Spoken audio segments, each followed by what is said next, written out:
This video, we're going to do a quick review of organic chemistry. Remember, organic chemistry is the chemistry of carbon and carbon-based molecules. So let's review quickly the four atoms that make up 96% of all living matter, right? Hydrogen, oxygen, nitrogen, and carbon. If you remember HONC, that takes care of 96% of your biomass. Sulfur and phosphorus are also important, and we'll talk about why in some functional groups in proteins and DNA. But carbon is important, remember, because those four valence electrons in the outer orbital, that allows carbon to bond covalently with itself, with hydrogen, and to form long, long chains. And most of the important molecules in living things are these long carbon chains, these organic molecules. So what makes each of these long chains unique? Well, they can have different branching and so forth like that. But the main thing that makes them unique, whether you're talking about a protein or a carbohydrate or DNA, is what functional groups are on those carbon chains. So let's talk now about some of the functional groups, the important functional groups that are found in living things. So the first one, the OH group, is called a hydroxyl group, right? And that's easy to remember: hydro, hydroxy, hydrogen, oxygen. Those are really important because they're polar. So organic molecules that have a lot of hydroxyl groups are going to be polar. Another important functional group is this one down here. Sometimes we write it COOH, but this is not what it would look like structurally. It would actually look like a carbon with a double bond to an oxygen and then a single bond to a hydroxyl group. And these are called carboxylic groups or carboxylic acids. And for biology, we'll really just call them organic acids. So an amino acid has one of these groups on it. Fatty acids, the basic units of fats and oils, have these units on them. So these carboxylic acids basically are found in organic or carbon-based acids, including vinegar. So this one here with nitrogen, hopefully you remember in the nitrogen cycle in ecology, nitrogen is an important nutrient and matter cycling through the ecosystem. And it's important in plants and animals and bacteria and everything else because it forms these amino groups. And they combine with a carbon and an acid group to form really important groups called amino acids, which are the basic units of proteins. Another thing found in proteins are these sulfahedral groups, which is just a sulfur attached to a hydrogen. And if you've ever smelled rotten eggs or decaying, putrid, rotting stuff, you smell this hydrogen sulfide, this sulfur, nasty smell. And that's because we're breaking these sulfur bonds and converting the sulfur into hydrogen sulfide as part of the decay process. And it's a really nasty smell when it forms hydrogen sulfide. And then the fifth important functional group is this one here with phosphorus. We talked about the phosphorus cycle and how it's the only non-gaseous one, but phosphorus is found only in this polyatomic ion called phosphate, which is typically, we'd write that as PO4. And those phosphate groups are important again in DNA and in ATP, a molecule we'll talk about when we talk about cell energy. Okay, so let's look in each of these functional groups in a little more detail right now.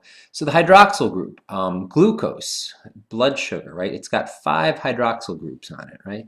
All those, and they all, again, those hydrogen-oxygen bonds, because of the big difference in electronegativity between oxygen and hydrogen, they're all polar covalent bonds. So it's got a lot of polar regions on it. That's important because sugars dissolve in water. Carbohydrates made up of glucose polymers have all these polar groups on them. They dissolve in water. So forms, again, polar covalent bonds due to the oxygen-hydrogen difference in electronegativity. These tend to be soluble in water. Alcohol is probably the simplest form of a organic hydroxyl group, methyl alcohol or ethyl alcohol.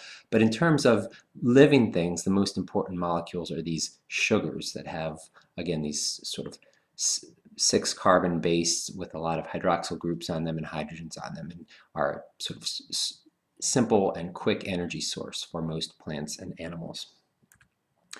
So the next group, again, we talked about was that carboxylic group, or what we call the organic acid. So here it is on a very simple molecule called vinegar, acetic acid, and it's got the hydroxyl group, but then it also has this ketone group next to it. So when they're found at the end of a chain, this is called a carboxylic acid. And again, these are important in living things. Well, they're, number one, you can see that this hydrogen on the hydroxyl group can disassociate and it releases hydrogen ion into solution. That's the definition of an acid. So these aren't strong acids. They've got pH of, vinegar is 3, other organic acids are 4 or even 5. They're weak acids. They don't disassociate strongly, but they're important because these groups are found on fatty acids, which make up fats and oils. They're the monomer that makes up fats and oils, and amino acids, and those are the units that make up proteins. So important in terms of those two important organic compounds. So the amino group, again, is in the name amino acid. So here you have an amino acid. There's the amino group. There's the acid group. It's got a central carbon, and glycine doesn't have any functional group on it. It's just got a simple hydrogen up there. So you combine an amino group and an acid group, you get an amino acid. So that's why, again, living things need nitrogen in order to synthesize amino acids to make proteins, and proteins do a lot of important stuff in living cells. Then sulfur, again, these sulfur groups or sulfahedral groups, sulfur and hydrogen, are important in proteins. What they tend to do is they will bind together and form these what are called disulfide bridges. And these bridges are important because they help give proteins their proper structure. So this is an example of hair molecules or hair protein. Hair proteins are usually very straight, although they can be curly as well. And it's these disulfide bridges that hold them in that proper conditioning and in that proper position. If you have curly hair and you want to straighten it, you've got to use chemicals to break these disulfide bonds, and you can straighten curly hair. Or if you want to make straight hair curly, you can do the same thing. You can treat it with chemicals, get it permanent, and break those bridges and make the protein change its shape. So that it's, again, those disulfide bridges that give proteins their unique structure. And we'll talk more about proteins later on. So again, these disulfide bridges consisting of sulfur groups in proteins.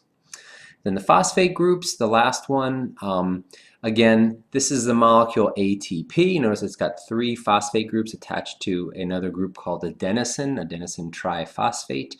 The energy molecule or the energy currency of cells. We'll talk about that when we get to cell energy. And then this is part of a polymer called DNA. Notice it's got these phosphate groups making up the backbone, and they're attached to deoxyribose sugars. Those are attached to nitrogen bases. So 2 important roles for phosphate groups, the molecule ATP and then the molecule DNA. And we could also add RNA, which also has the same phosphate backbone as DNA. And we'll talk more about those in a couple weeks. So that's pretty much it, the important functional groups that make organic molecules unique and what separates an amino acid from a sugar or from DNA. It's some of these important functional groups on these carbon chains. So last question I'll leave you with is, this is the molecule glucose. Would this be soluble in water or not? So go ahead and think about that, and maybe I'll have a question on the homework for you to answer. So look at that structure of that molecule, look at the important functional groups, and tell me if that is a water-soluble molecule or not. Okay, and that's it for this video.